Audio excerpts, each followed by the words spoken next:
మీరు ఒక వివాహిత అయ్యండి అండ్ సెన్సిటివ్ క్వశ్చన్ ఇక్కడ, మీ వారు ఎప్పుడు అబ్జెక్ట్ చేయలేదా మీరు చేసే పాత్రల వివరాలు చూసి? ఎంత క్లోజ్ సీన్స్ ఉన్నాయి హీరోలతో? బిగినింగ్ డేస్లో కొంచెం ఇబ్బందిగా ఫీల్ అయ్యేవారు షావుకార్లో.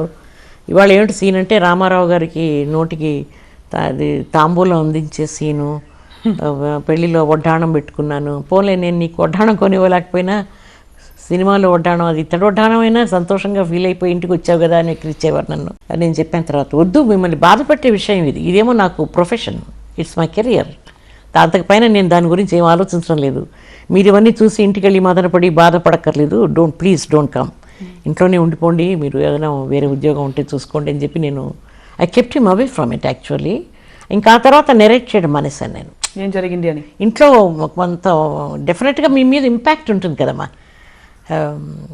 You know it as a woman, you would know when you're getting into a role, అది మీ మీద కొంత ప్రభావితం ఉంటుంది కదా.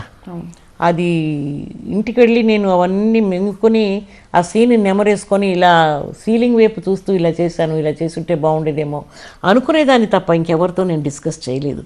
పిల్లలు చిన్న చిన్న పిల్లలు, వాళ్ళతో ఏం మాట్లాడతాం, ఏం చెప్తాం.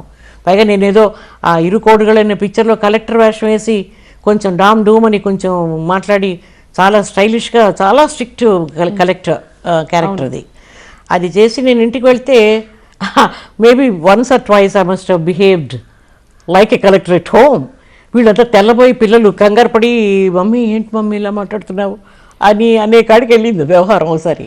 అంటే ఎమోషనల్లీ మీరు అంత లీనం అయిపోయేవారు క్యారెక్టర్లో. Particular role I think yes, నన్ను బాగా ప్రభావితం చేసిన క్యారెక్టర్ అదొకటి. నా own production where I played the mother and daughter. కూతురు కోసం తన లైఫ్ అంతా సాక్రిఫైస్ చేసి తన లవ్ను కూడా వదిలేసుకుంటుంది అనమాట. అలాంటి ఆ రెండు క్యారెక్టర్స్ మాత్రం ఇంకా చాలు, దీని తర్వాత ఇంక పెద్దగా యాక్ట్ చేసి మనం ఓడబడిచేదేమీ లేదు అని వదిలేసిన రోజులు ఉన్నాయి. మాకంటూ ఒక డ్రెస్ మ్యాన్ ఉండేవాడు కాదు, మాకంటూ ఒక మేకప్ మ్యాన్ ఉండేవాడు కాదు. ఊరికే అసిస్టెంట్ని వాళ్ళని వీళ్ళని ఓ పెద్ద ఒక జనాభాని వెనకేసుకొచ్చి మేము ఎప్పుడు ఎవరిని ఇబ్బంది పెట్టిందని కాదు. నేను వాళ్ళ దగ్గర నుంచి ఏం తీసుకునేదాన్ని కాదు, మంచినీళ్ళు కూడా ముట్టుకునేదాన్ని కాదు.